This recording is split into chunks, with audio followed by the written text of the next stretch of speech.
In this video, I will start with the first chapter for class 11. So this is the first video for class 11, nutrition. In the first chapter you have is basically introduction to nutrition.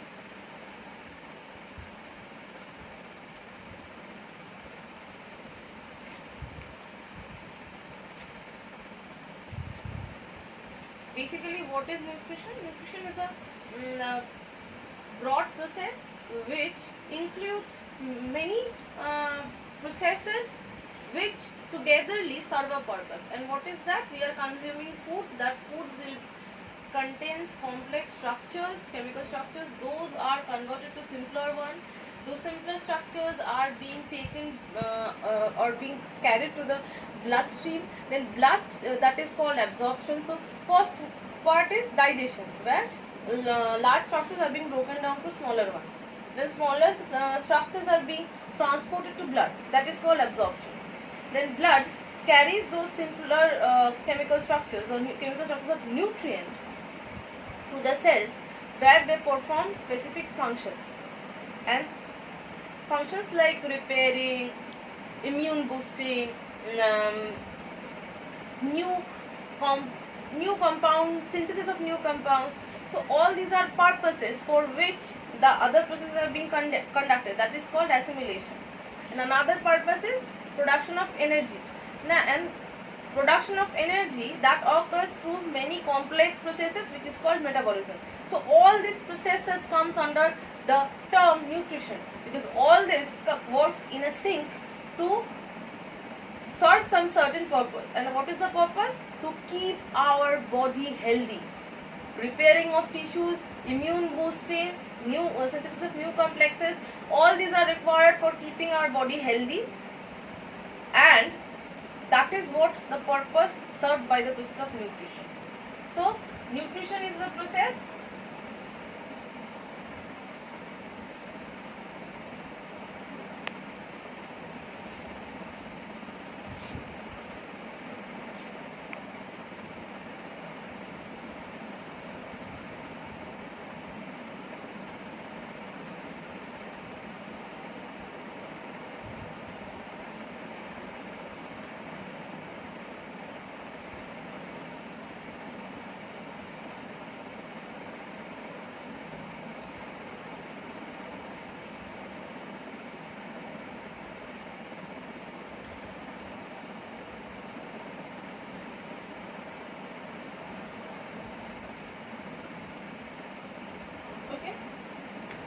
now, like how calculations are done, we study in maths, how the entire world is working, that we get that idea from physics, how landscapes are formed, how rain is formed, how that affects for fertilization of a land, and what should be the factors kept in mind while forming in this industries in a certain area. So all these are studied or discussed in geography. Similarly, the processes which are conducted to keep our body healthy, and in keeping a proper balance, to keep a proper balance between them, what should we eat, how should we eat, and how that will be reflected. All this comes under a certain, because if I only consider this can be studied in biology also, human physiology. In human physiology we study about the processes like digestion, absorption, metabolism, but how these processes will be affected by our lifestyle, how what we consume will affect these processes and indirectly will affect our health status. This is the thing we study under or in the subject nutrition. So nutrition is a science where we will get the guidance about all these aspects. So it is basically a subject where parts of many other subjects has been combined and has been interlinked. Okay, so that is what nutrition is. What we have termed learned right now, that it keeps our body healthy. That means we in another way we can say it provides us health. Now what health is? I don't suffer from fever, that is health. Or health, or I can run a long way, that is health. Or I don't get irritated, that is health. Basically, health is a broader aspect, or has a broader spectrum, which includes and which consider different aspects of a livelihood. Okay, so first, before we understand in details what is health, there is a very common question in your exam, that what is the definition of health by who? So definition of health by who, that is something you have to remind what by who. So first I will write the definition of health.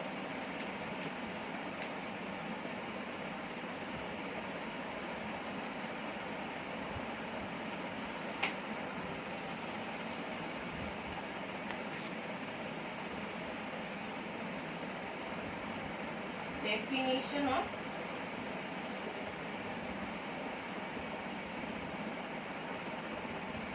by who. We all know the full form of who. World Health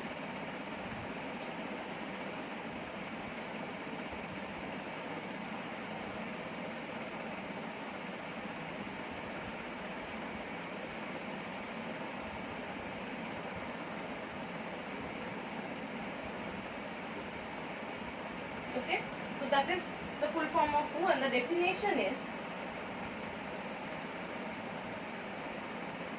health is a state of complete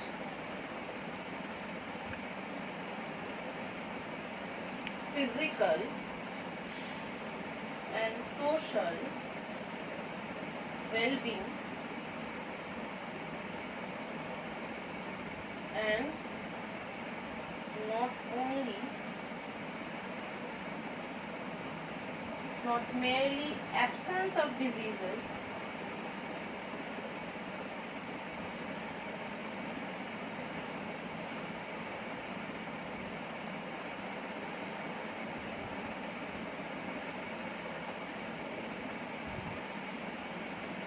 and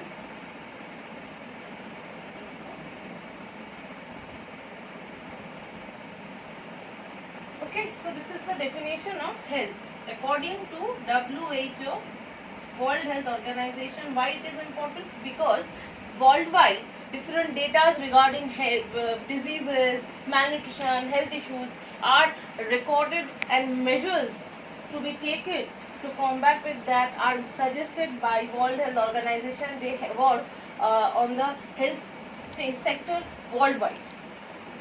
Okay, so this is the definition of health according to WHO. What they are saying, that health is state of complete physical and social well-being and not merely the absence of diseases and infirmity. First, let me focus on this part. Not merely absence of disease means if a person is not suffering from fever, or is not having organ malfunctioning, or that person is not on dialysis, or that person is not vomiting, or is not saying that I am having pain in certain area, that does not mean that the person is